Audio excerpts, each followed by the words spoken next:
Hola jóvenes, buenas tardes. Este es el video de la clase de sangre. Haciendo un poquito de memoria, recordemos que la sangre es un tejido y es del tipo conjuntivo. La sangre es un líquido que va a transportar precisamente nutrientes y oxígeno a través de todo el organismo.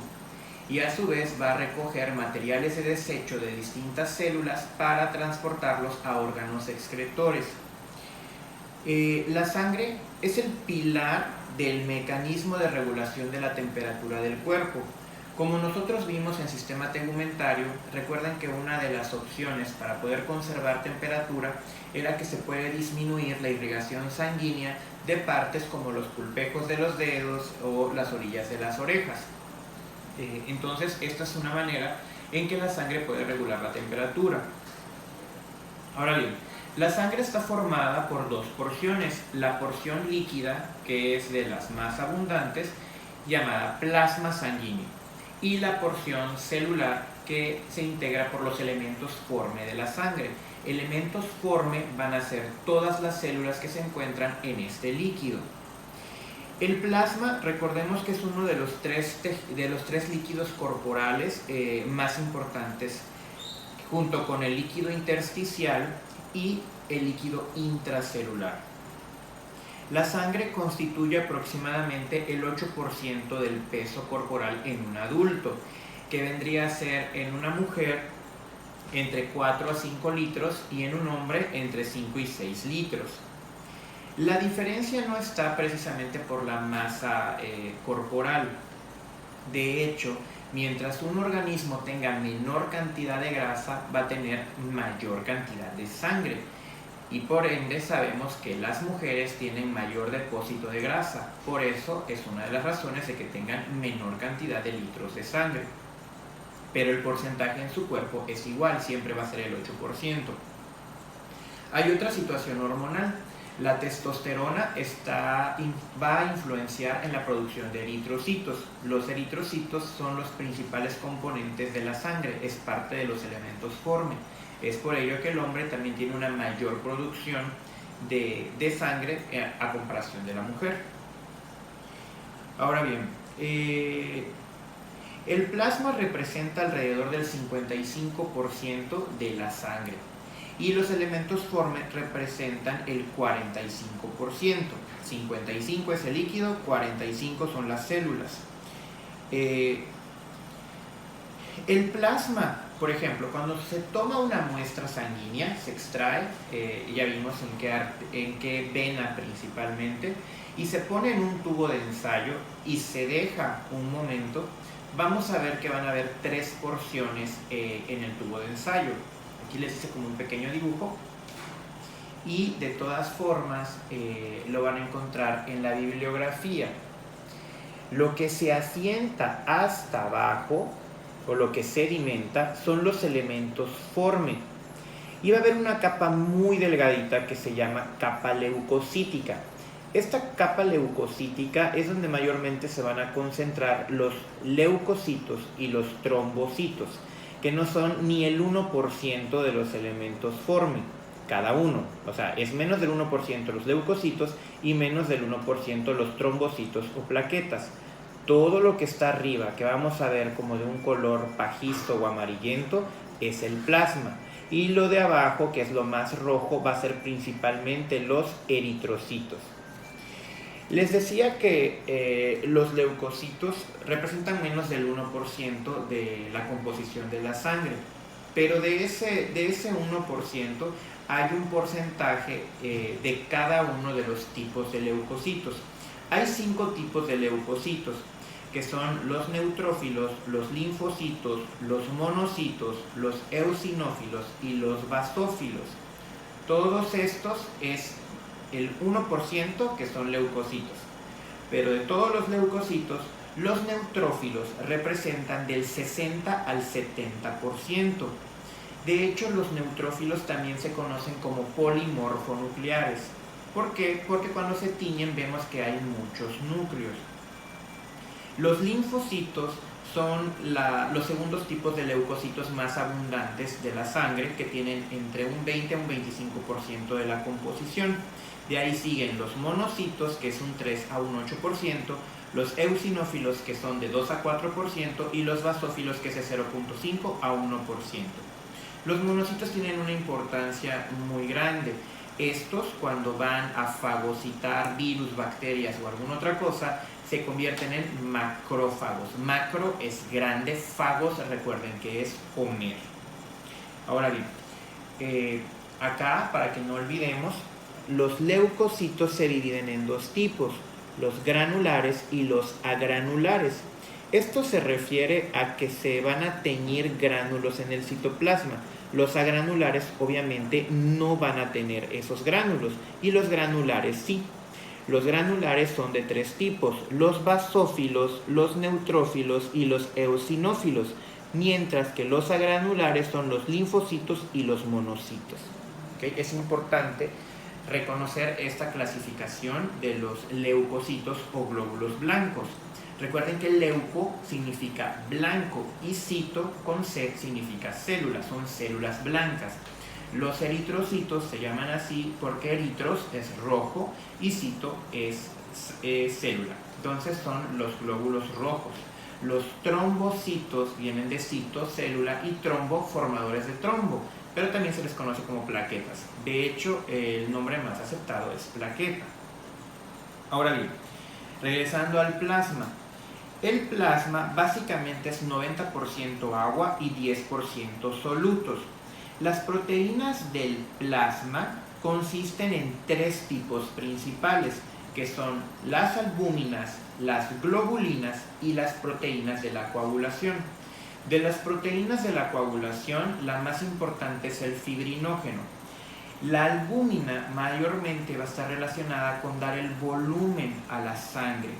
Las globulinas, pues ya lo sabemos, por ejemplo, la proteína de la sangre por excelencia es la hemoglobina, que está formada por un grupo hem y 4 globinas. Entonces es una proteína. El grupo hem ya sabemos que es de color rojo porque contiene hierro, y ahí es donde se va a depositar la molécula de oxígeno, y cuando se intercambia por dióxido de carbono se cambia el nombre también de hemoglobina a carbahemoglobina, y cuando tiene el oxígeno se llama oxihemoglobina. Pero lo importante aquí es saber que en el grupo hem es donde se conserva esa molécula de O2 o de CO2. Las globulinas más bien tienen otras funciones. Generalmente están relacionadas en el mecanismo de la inmunidad. El fibrinógeno, como les decía, su función mayormente está en la coagulación sanguínea. Y todas las proteínas plasmáticas, esto es muy importante, que les decía que mayormente está enfocado a la albúmina, pero en general todas las proteínas plasmáticas contribuyen al mantenimiento de la viscosidad. Recuerden que la viscosidad es la oposición a fluir. Entonces, un líquido más viscoso es el que está, como por así decirlo, más espeso. También les confiere la presión arterial osmótica de la sangre y la volemia. La volemia es el volumen, que era lo que les comentaba anteriormente. Para describir el porcentaje del volumen de eritrocitos en una muestra de sangre, se usa el término hematocrito. Este lo van a encontrar en una biometría hemática. Cuando se analiza una muestra de sangre, uno de los componentes de la biometría hemática es el hematocrito. Eso me va a expresar en porcentaje qué tantos eritrocitos hay en esa muestra. Lo normal en un hombre es del 45%, pero puede variar de 40 hasta el 54%, y 42% en una mujer, y con variaciones del 38 al 47%. Esto les decía porque hay menor cantidad de sangre en una mujer. De hecho, también hay variaciones de acuerdo a donde vive una persona. Las personas que viven en ciudades de altura muy significativa van a tener valores más altos de hemoglobina, y la gente que vive al nivel del mar tiende a tener valores más bajos. ¿Por qué? Mientras más alto vivimos, tenemos más dificultad para obtener oxígeno, nos cuesta más trabajo. Por eso tiene que haber mayor cantidad de sangre para oxigenar todos los tejidos. En cambio, al nivel del mar, pues tenemos el oxígeno a libre demanda. Cuando hay un descenso en el número de eritrocitos, esto se conoce como anemia, y hay muchísimos tipos. Aquí lo importante es saber que cuando carecemos de eritrocitos hay una anemia.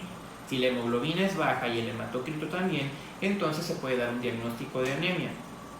Lo contrario, si por ejemplo estuvieran elevados los eritrocitos, eso se conoce como policitemia, de poli mucho. Les decía que los leucocitos y los trombocitos suponen menos del 1%, eso ya se los expliqué en el dibujo, que también van a encontrar en la bibliografía. Recordando una de las características de los eritrocitos o glóbulos rojos, ya sabemos que hay un 7.5 de micrómetros de diámetro y ya habíamos visto que carecía de núcleo, pero también el eritrocito carece de ribosomas y de mitocondrias. Recuerden que el eritrocito más que nada lo que quiere es transportar el oxígeno, es una cuestión solo de transporte, por eso no necesita que tenga estos organelos celulares. Y de hecho su vida, recuerden que va de 105 a 120 días, vive muy poco.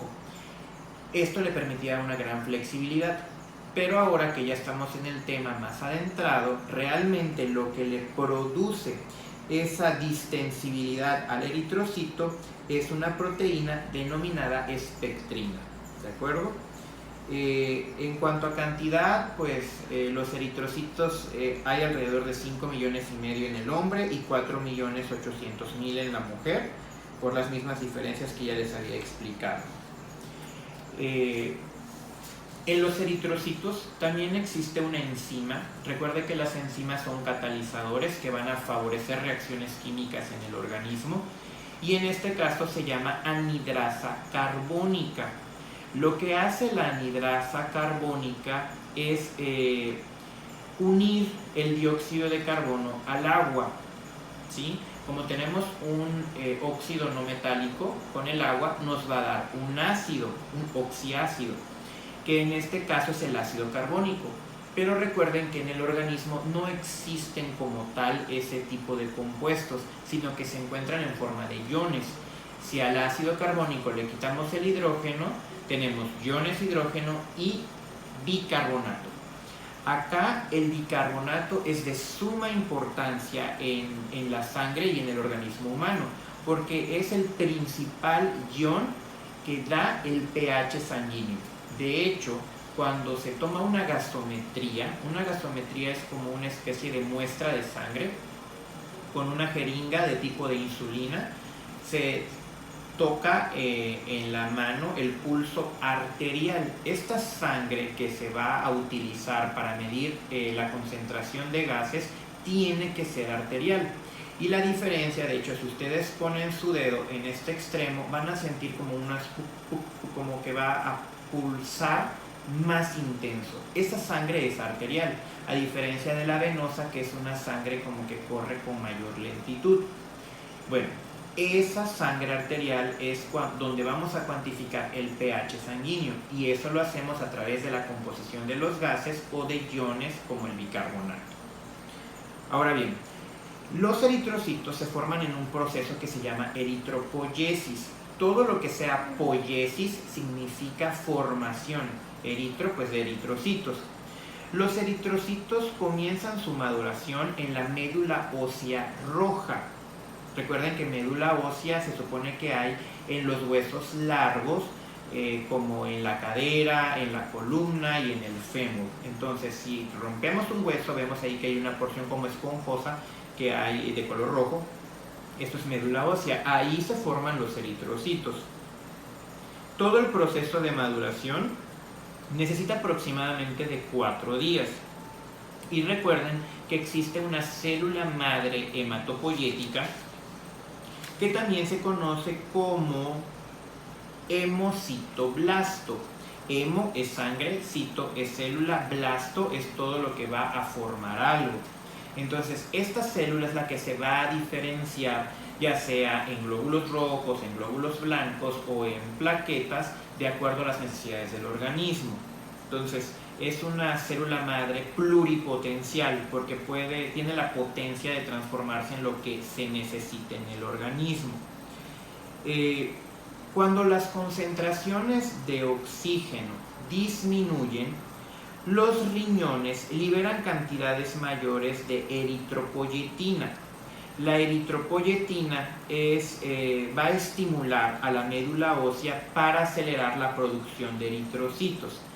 ¿Qué tiene que ver las concentraciones de oxígeno con esto? Pues muy sencillo, si tenemos poco oxígeno voy a producir mayor cantidad de eritrocitos porque ellos van a captar mayor cantidad de oxígeno y van a pasárselo a todos los tejidos.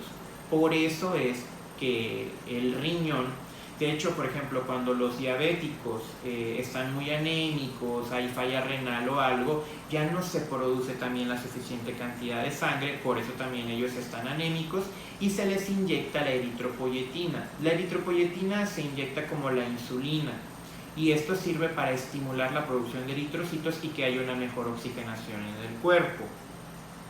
Ahora bien, los eritrocitos envejecidos, anómalos o fragmentados son fagocitados por los macrófagos de la sangre. Yo les había comentado que los monocitos son un tipo de leucocito que cuando comen algo ya se conocen como macrófagos. Entonces también van a comerse, por así decirlo, a los eritrocitos. Esto principalmente ocurre en el hígado y en el vaso. Cuando se degrada el eritrocito, pues obviamente se va a descomponer la hemoglobina, que les decía, hay el grupo hemo y las globinas.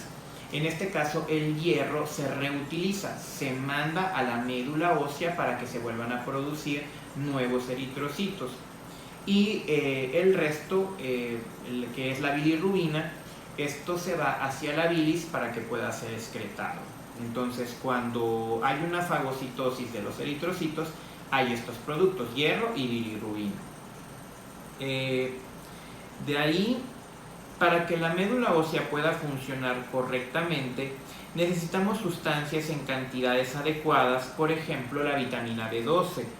Esta vitamina también se conoce como factor extrínseco. Extrínseco porque tiene que consumirse de manera ajena, no lo vamos a sintetizar en el cuerpo.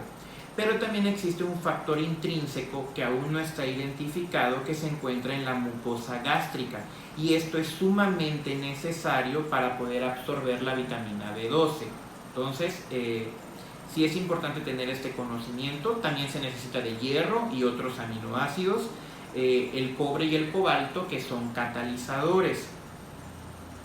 De ahí pasamos a los glóbulos blancos o leucocitos, que ya les había explicado, se dividen en granulocitos y agranulocitos, que los neutrófilos se conocen también como polimorfonucleares, que ellos son los más abundantes, y los neutrófilos tienen la característica que hay una gran cantidad de lisosomas. Los lisosomas, si recuerdan, es un organelo celular que se encarga de la lisis. La lisis es la ruptura o hidrólisis. Y destruyen bacterias. Hay un proceso conocido como quimiotaxia. ¿Qué es la quimiotaxia? Cuando hay un foco de infección, hay ciertas características, ciertos factores que se van igual a producir para atraer a células como los neutrófilos para poder fagocitar a las bacterias o para poder atacar a la infección y al proceso inflamatorio. Esto es la quimiotaxia. Es atraer las células hacia el foco de infección. Ahora bien, los eosinófilos son otro tipo de leucocitos que se encuentran principalmente recubriendo los aparatos digestivo y respiratorio. Las funciones de estas células es mayormente de protección, pero específicamente frente a gusanos parásitos.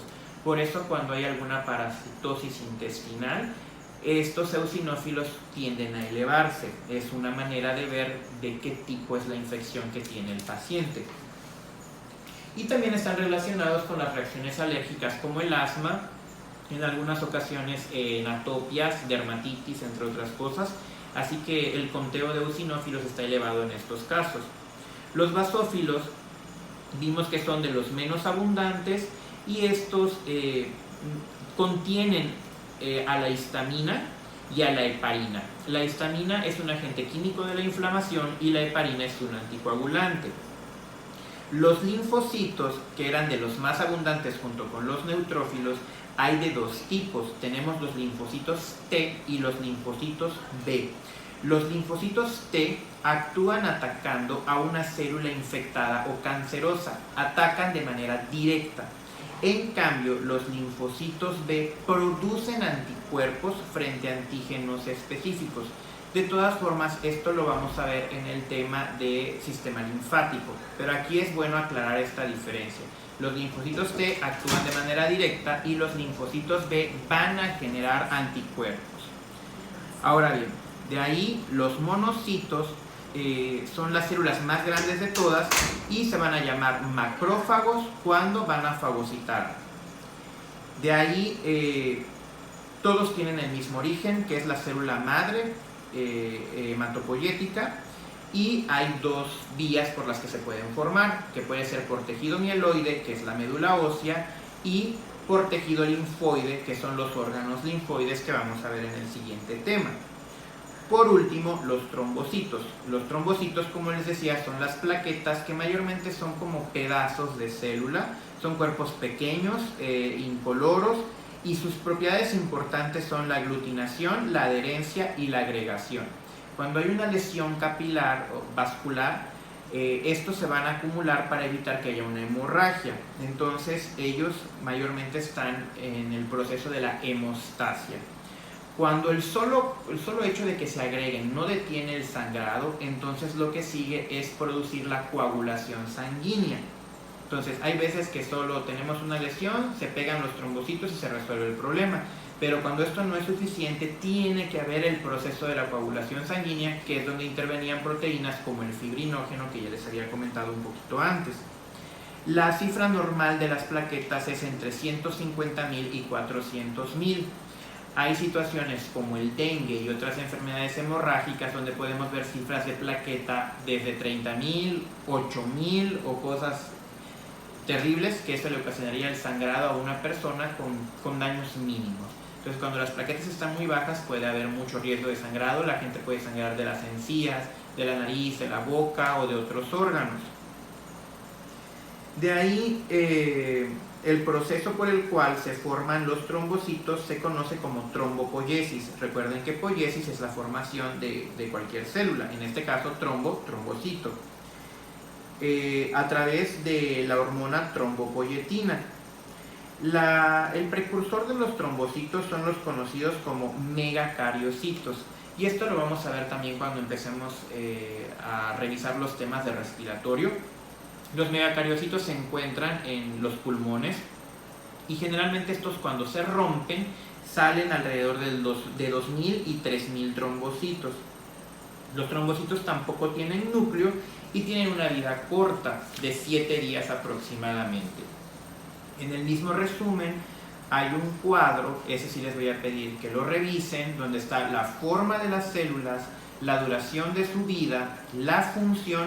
En cuanto a los diámetros, pues realmente no es tan importante, y también hay otra imagen donde está el hemocitoblasto y cómo se van diferenciando en los tipos celulares de los elementos forme de la sangre. Acá lo pueden ver. En este cuadro podemos ver los tipos celulares, la duración de su vida y sus funciones. Y en este otro cuadro podemos ver las líneas celulares, cómo se van produciendo a partir de una misma célula. Y este es el tema de hoy. Eso sería todo. Cualquier duda, pues nos comunicamos en el OAS.